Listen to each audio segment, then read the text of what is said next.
On April 15, 1974, security cameras caught Patty Hearst, heiress to the Hearst publishing fortune, willingly robbing a bank with the Symbionese Liberation Army, the very same violent cult that had kidnapped her just 2 months prior. When you have someone who has taken you over, sometimes people will do things that would typically be against their conscience. She allegedly spent weeks blindfolded and bound in a closet, given only a flashlight and propaganda to read. There's a lot of behavioral conditioning. People will say that they lost their selves.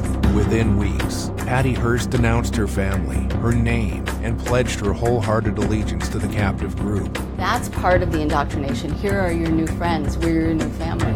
One question remains. Should the victims of brainwashing be held responsible for their actions? She really, I think, started to have this connection with her captors. I think she really felt like she was doing something to protect them and to protect their mission. She seemed in command of herself. Absolutely command of herself, and there's no way out.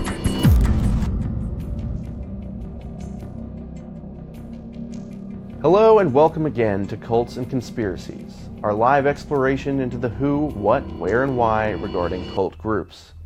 We'll hear real testimonies, raw and unfiltered, as we attempt to glean context into the process involved in joining, living in, and escaping cults. Belief systems are the lifeline of any organization. Are you religious, political?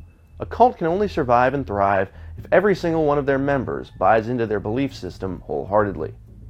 Now, many of you might not immediately think of the Ku Klux Klan when talking about cults, yet their classification as such is undeniable. Deeply entrenched in American society, the KKK are forever a blemish on our history, and yet they continue to flourish and thrive even to this day.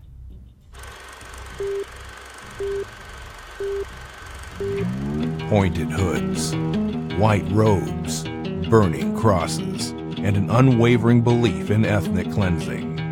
The Ku Klux Klan is America's oldest destructive cult, synonymous with intimidation, violence, and murder in the most brutal ways. This is an earthen dam, the temporary grave of 3 civil rights workers, beaten and shot to death. Their belief system is simple: white supremacy at all costs. You are completely at their mercy, and their atrocities and their violence can be visited on anybody. Born as a response to the end of the Civil War and reinvigorated after the Civil Rights Movement, this savage and terrorist cult has continually found footing in American society and remains active today. Since the 1970s, there has been an increased melding of neo-Nazi organizations, the KKK, and other white supremacist groups like the Aryan Brotherhood. The white nationalist movement in the United States is no longer divided. No longer will we be held down by those who seek to oppress us. Through the power of the prison networks, political movements, literature, and now the internet, spreading the message of white racial supremacy across America and beyond has never been easier. Hail our people! Hail victory! Making the U.S. one of the most important battlegrounds in the fight against contemporary racism.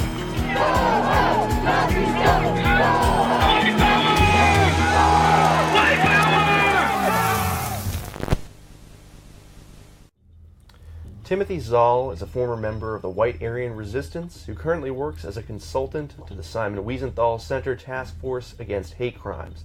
He was the subject of the 2014 Academy Award-nominated documentary, Facing Fear. Timothy, thank you so much for joining us today. I really appreciate having you on the show. Thanks. Let's just dive right in. I have a lot of questions to get to. Firstly, were you racist, or would you consider yourself racist before having been targeted or recruited for this group, the crew that you were in? Yes, and most of that came from the fact that when I was a young man in the neighborhood that I was living in, we had a change in the demographic. It became predominantly Hispanic. My family fled, I guess white flight, whatever you want to call it. However, we didn't move very far away, but the difference between the two neighborhoods was huge. Socioeconomically, it was predominantly a white neighborhood, and my brother was shot by an African American. he did not die, thankfully. He still has the bullet in him. But from that point forward, I always had this fear, especially of African Americans. There was some, and I hate to say this, but standard bigotry in the family. It's just that thing that exists, that underlying racism.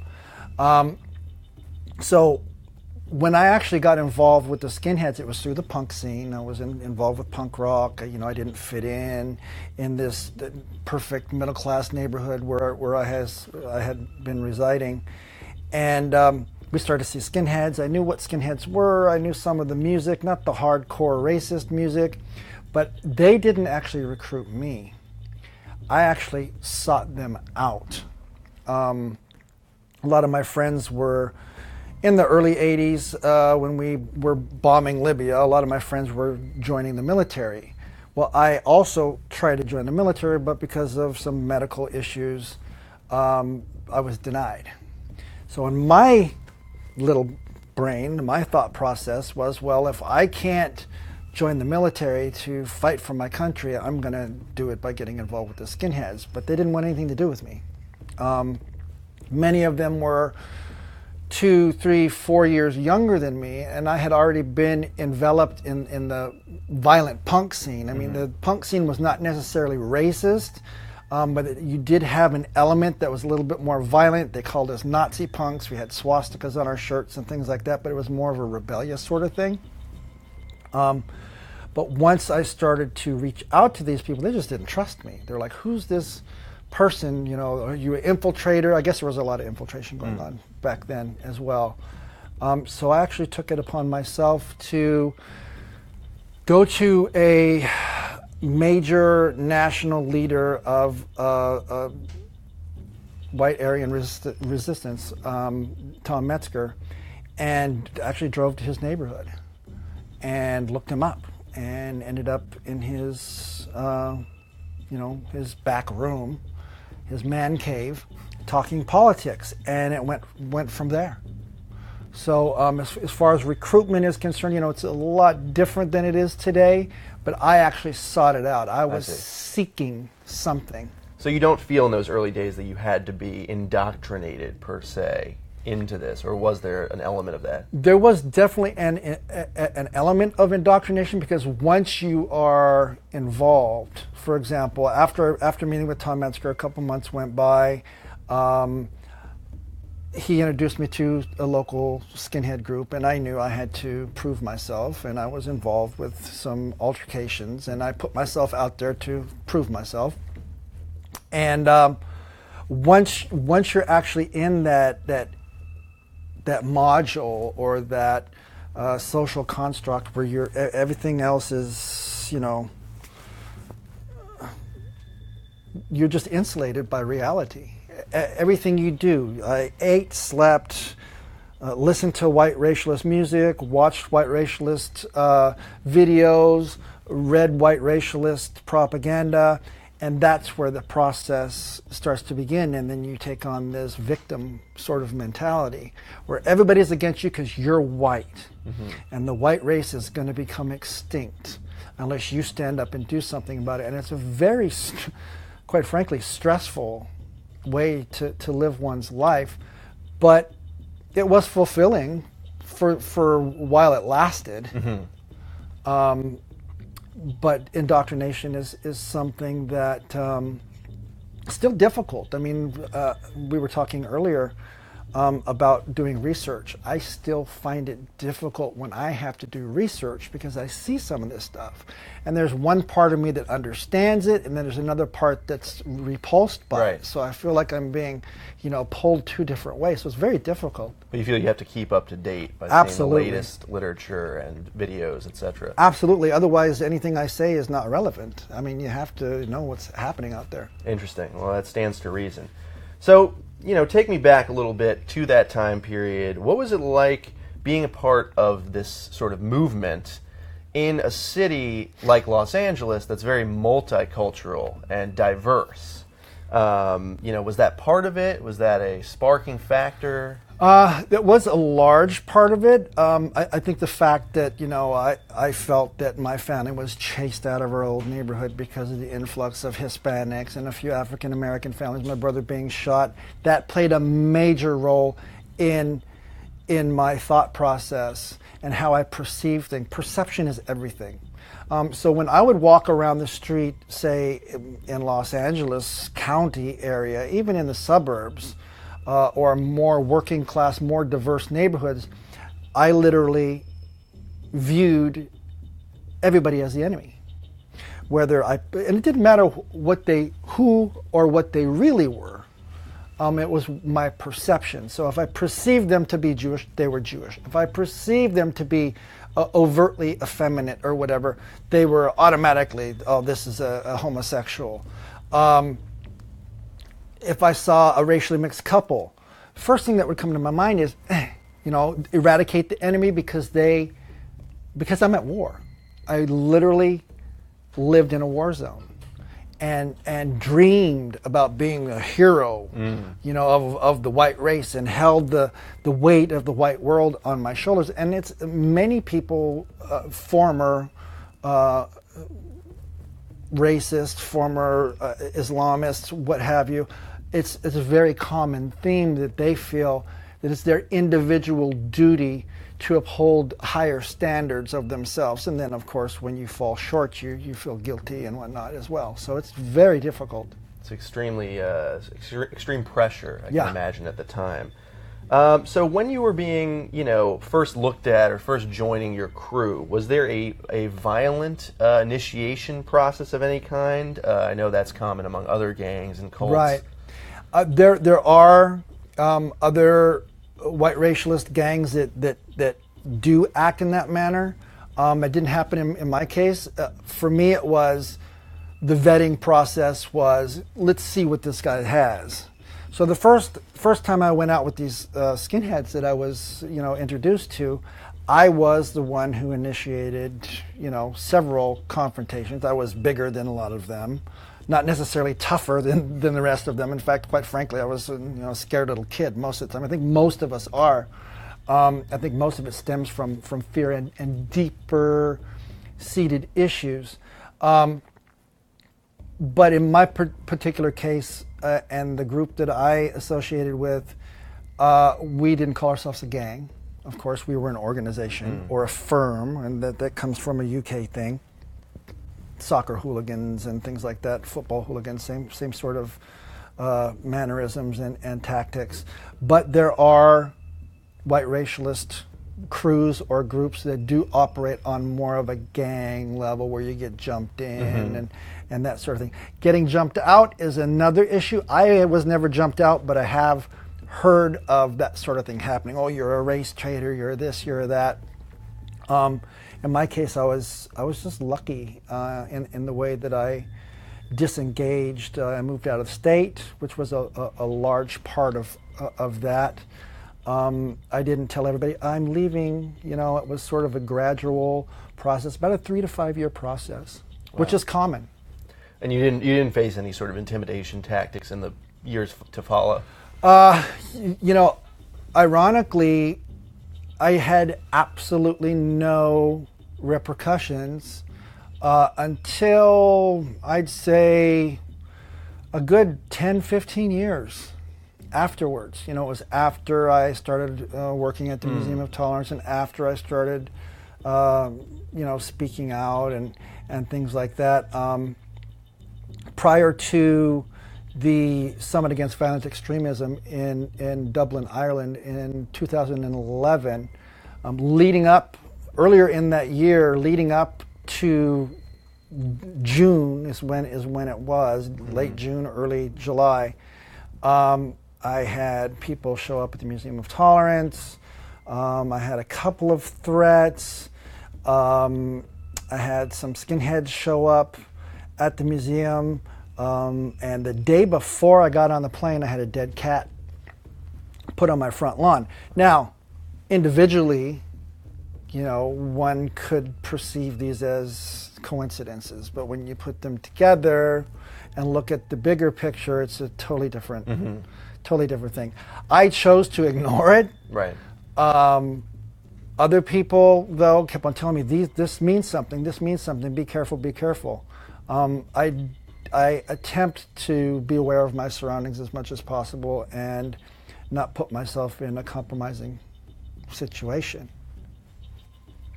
Well, that's a really intense story. Jeez. I'm glad you're okay. You made it through that period. Well, the scary part was I was over in Ireland and I was worried about what was happening at home. Right. My wife had no idea that the dead cat was put on the. I didn't tell her. Probably a good thing. I told the police and I told them to do a double patrol or whatever. But other than that, I'm glad nothing more severe materialized. She was angry though. Yes, I can imagine. So, okay, the Aryan resistance movement. I'm curious a bit about the ideology of it in a way. Would you consider it strictly adherent to actual Nazism? Or was it fused more with sort of religious or terroristic views of something like the Ku Klux Klan? You know, is there an ideological synergy between all these hate groups? The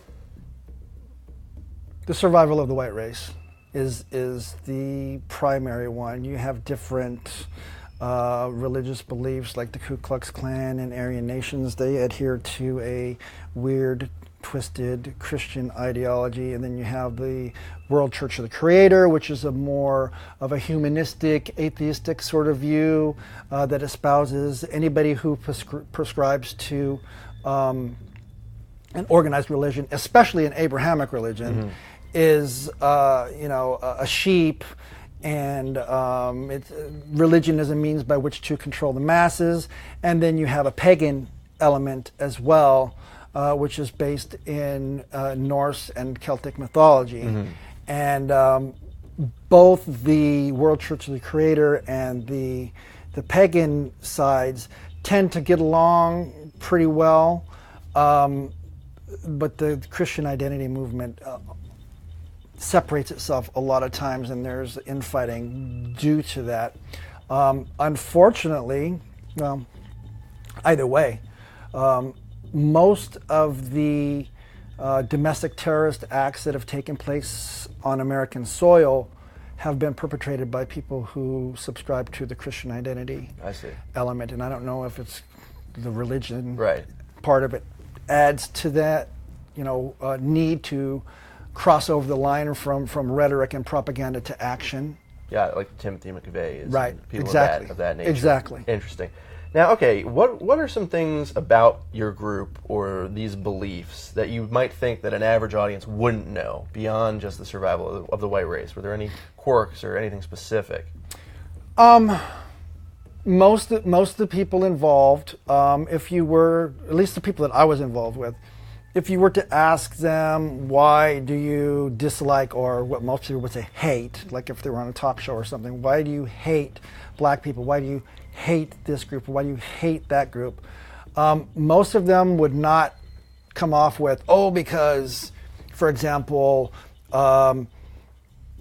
blacks are monkeys or subhumans or something like that. Most of them would be able to tell you, similar to my case, they had some sort of a negative experience or series of events dealing with somebody from another ethnic group. And this is across the board. I mean, there's people of all ethnicities that have had that sort of thing happen, and as a result have, I don't like white people because blah, blah, blah, or I don't like Jewish people because of blah, blah, blah. Somebody ripped me off or something, or my uncle told me that. Sometimes it is secondhand knowledge. When it's firsthand experience, it's totally different. They're more fervent and they are more engaged and active. I see the distinction there. Now, I just want to remind everyone, if you are just joining us, you are watching Cults and Conspiracies live. I am your host, Dash Finley. My guest today is Mr. Timothy Zoll, a former neo-Nazi who today works at the Simon Wiesenthal Center, helping to educate people about these hate groups. We're going to watch a little bit of a clip to reiterate you with what's going on, and we'll discuss it further after the jump. So let's check that out.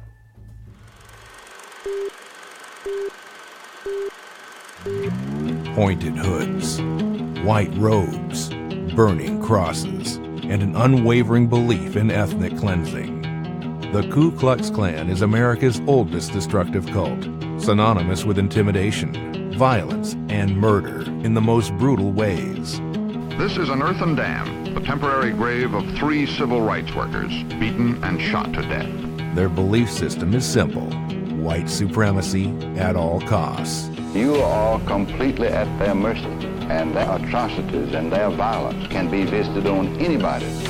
Born as a response to the end of the Civil War and reinvigorated after the Civil Rights Movement, this savage and terrorist cult has continually found footing in American society and remains active today.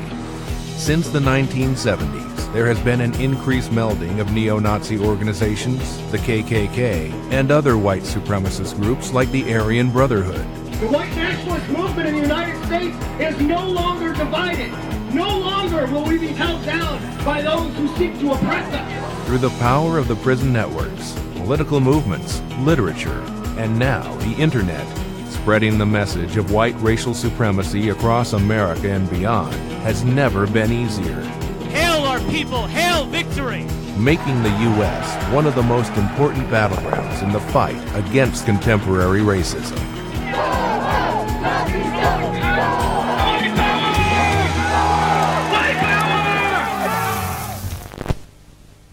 Wow, it's really powerful stuff.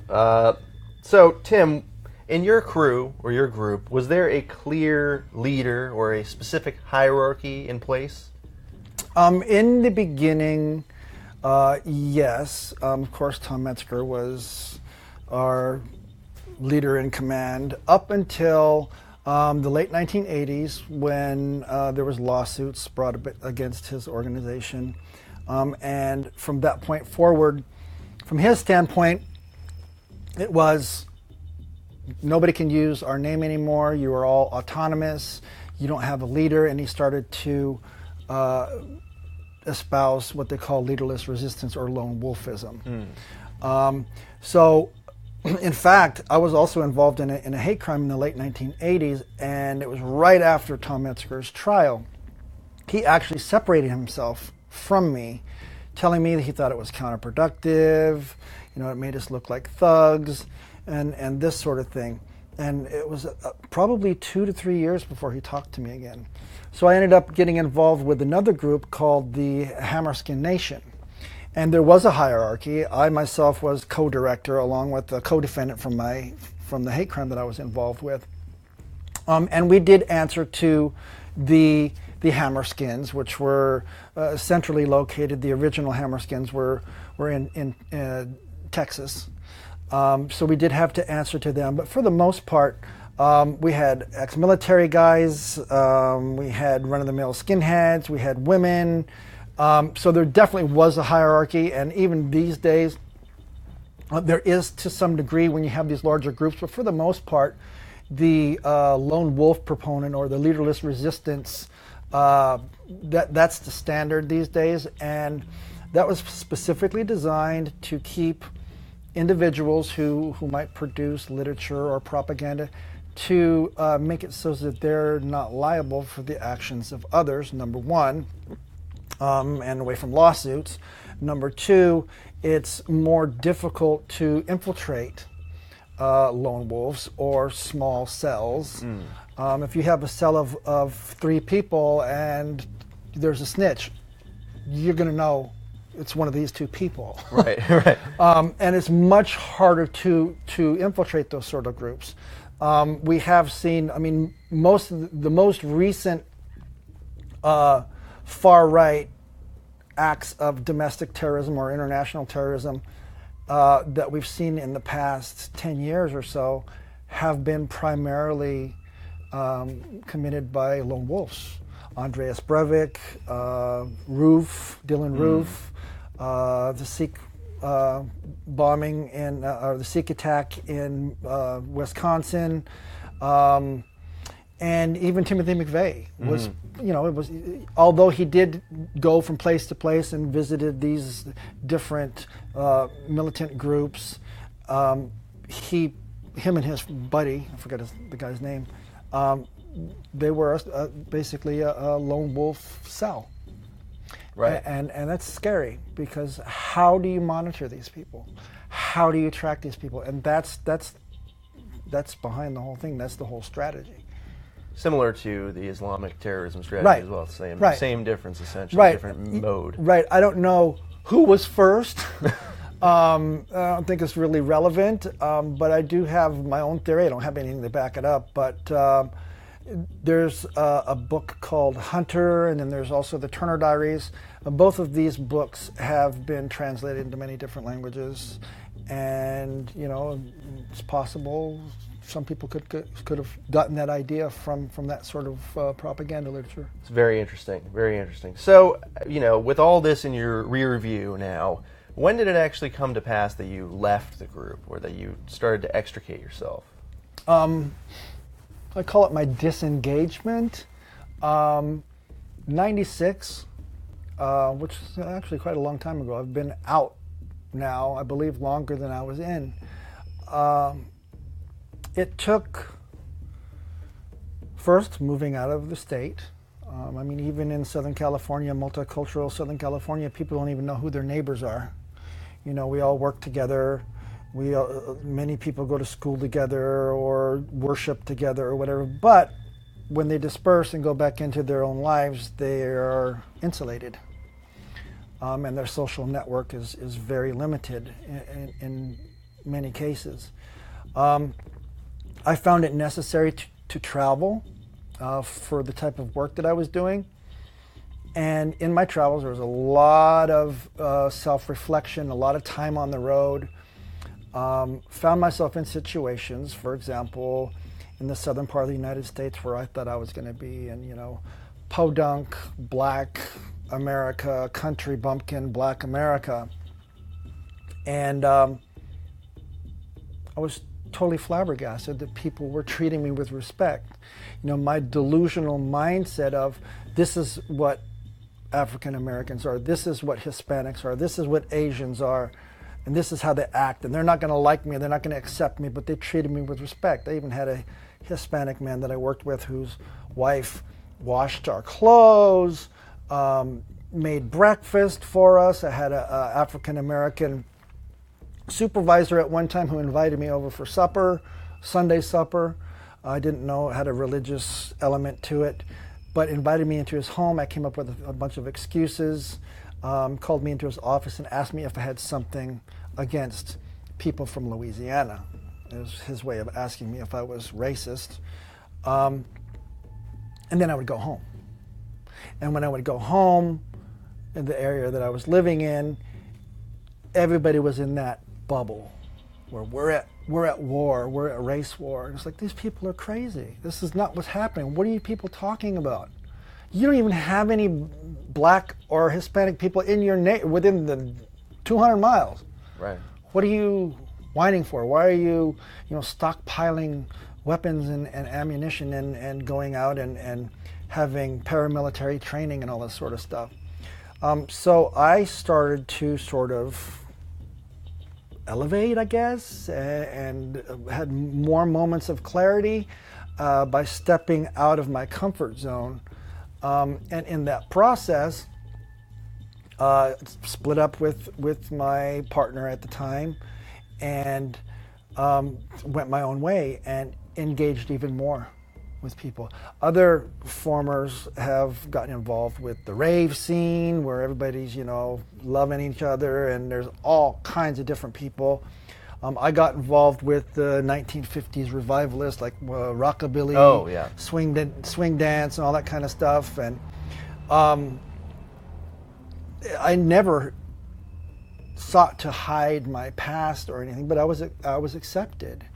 And ended up meeting a young woman from Texas who happened to be Jewish. And I had no clue that she was Jewish.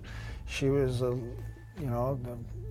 5'2", redhead, rockabilly, Philly, the Betty Page haircut, swing dance instructor.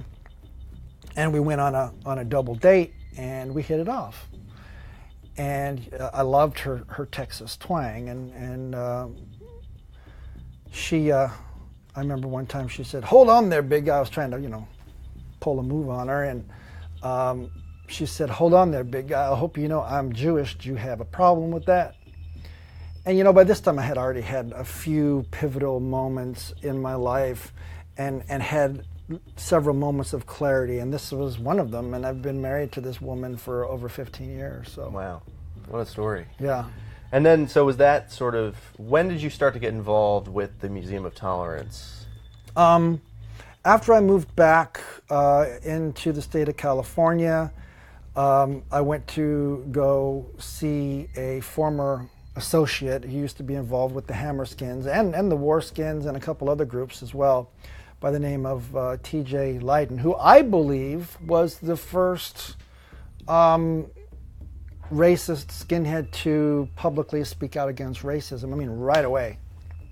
And he was at the Museum of Tolerance, and he was considered a traitor and all this other sort of stuff. And I always followed his career. We had a lot of discrepancies regarding hypocrisies and a lot of the things that we saw within the so-called white racialist movement that we didn't agree with, that we saw problems with. And I went to go see him speak, and he had mentioned that he was leaving the Museum of Tolerance. And I asked him if he thought that the Museum of Tolerance would be willing to take me on board. And he said, "I don't know." And he gave me a card. And I've been there ever since. Wow. Amazing. And I'm sure you make a great deal of difference there with your speaking. I certainly hope so. I'm sure you do. That's my plan. I have no doubt. It's powerful. Very powerful stuff. So, I know you've said privately that you get a lot of questions about this sort of thing, but I have to at least broach the subject, which is, how do you feel, of course, it's 2017, and the rise of the alt-right, as it's called, and the sort of new breed of more tech-savvy, shall we say, white supremacists online. What's your take on that? Personally, I think the alt-right is a joke. I think it's a distraction. I think it's very difficult to distinguish the difference between alt-right and far-right. The only way, and that's my perception, you know, these guys on YouTube and having their shows and news this and coming up with their own the counter narrative to everything. We do need a counter narrative to extremist behavior and language online, but it does. We do also need to have an open discourse to where we can hear both sides. But the only way that I could delineate between alt-right and extreme right is the extreme right, they're not on YouTube. Well, there's a few of them, but most of them are not on YouTube. They're not on Facebook talking all this rhetoric. The only thing I could compare it to would be, say, the left, concerned liberals protesting and whatnot, and the anarchists clad in all black, stopping people from having discourse, open discourse on college campuses. That's the only way that I could describe it. It's almost like the left has been infiltrated by this small group. We've seen people from the far right infiltrate Tea Party sort of activities and go to border patrol areas and protest at the border and things like that. The groups as a whole, I'm not that concerned about. I'm sure there's analysts and experts who would think otherwise and probably, try to discount my opinion. But from what I've seen, the scary people are not engaging in this sort of language and getting involved with all this Trump business. I think the Trump thing was a mistake. I think it was, I don't think anybody really, it gave some people hope. I think most people who felt that the narrative was being controlled and that they could not voice their opinion without losing their jobs or being called a Nazi and things like that. Sometimes if you call somebody a Nazi when they're not, And some people are clearly not a Nazi. They might be right-leaning, they might be conservative, but they're not Nazis. To have such a broad stroke with the brush and call everybody on the right a Nazi, this is something that has happened just in the last 10 years or so, is ridiculous. It's like saying everybody on the left is a communist. It's just not the case. I think the only way to combat that sort of thing is to ensure that people do have an open discourse to discuss these things. It's not going to happen at the governmental level for the people. The people have to come together and have to respect one another with compassion. Breaking things and lighting things on fire, that's inflammatory. That's incendiary. If anything, that will bring a crackdown by the police, which some people might want because they want to fight with the cops or whatever. But I'm more inclined to think it might bring some of the lone wolf types out of the woodwork. Remember, within the white racialist, the far right racist milieu, numbers don't mean anything. It only takes one person to shoot 20 people. It only takes, one person to throw a bomb or to blow something up. So numbers has the far right have for years and years and years and years and years said that they have to resort to guerrilla tactics, which is scary because collateral damage, to them. Oh, so a couple white people die in it. So what? They weren't white racialist people anyhow, it's scary. Wow, extremely polarized, clearly. Yeah. If you're just tuning in, by the way, guys, you are watching Cults and Conspiracies live. I am your host, Dash Finley. Today I'm with the fantastic Timothy Zoll, who is a former white supremacist who now speaks at the Museum of Tolerance, trying to educate people about hate groups and the like. I'd like to play you guys a short clip about our topic of the day, and when we get back, we will discuss further, so let's roll that.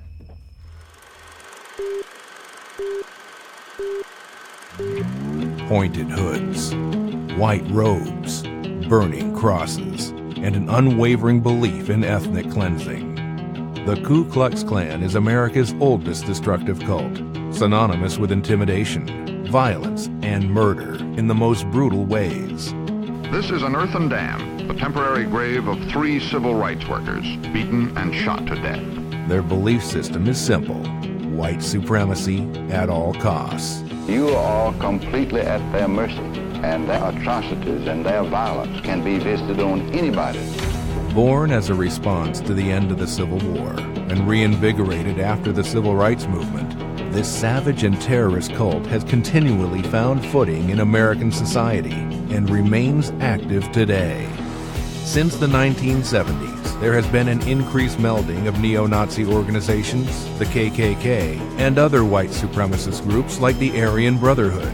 The white nationalist movement in the United States is no longer divided. No longer will we be held down by those who seek to oppress us. Through the power of the prison networks, political movements, literature, and now the internet, spreading the message of white racial supremacy across America and beyond has never been easier. Hail our people, hail victory! Making the U.S. one of the most important battlegrounds in the fight against contemporary racism.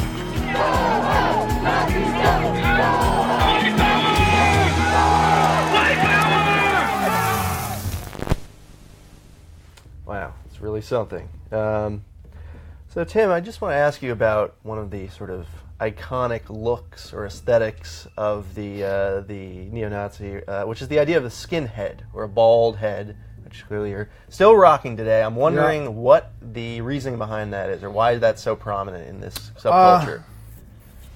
I don't know. I've had this hairdo, if you want to call it a hairdo, for a long time before when it wasn't cool, when having this haircut got you pulled over by the police.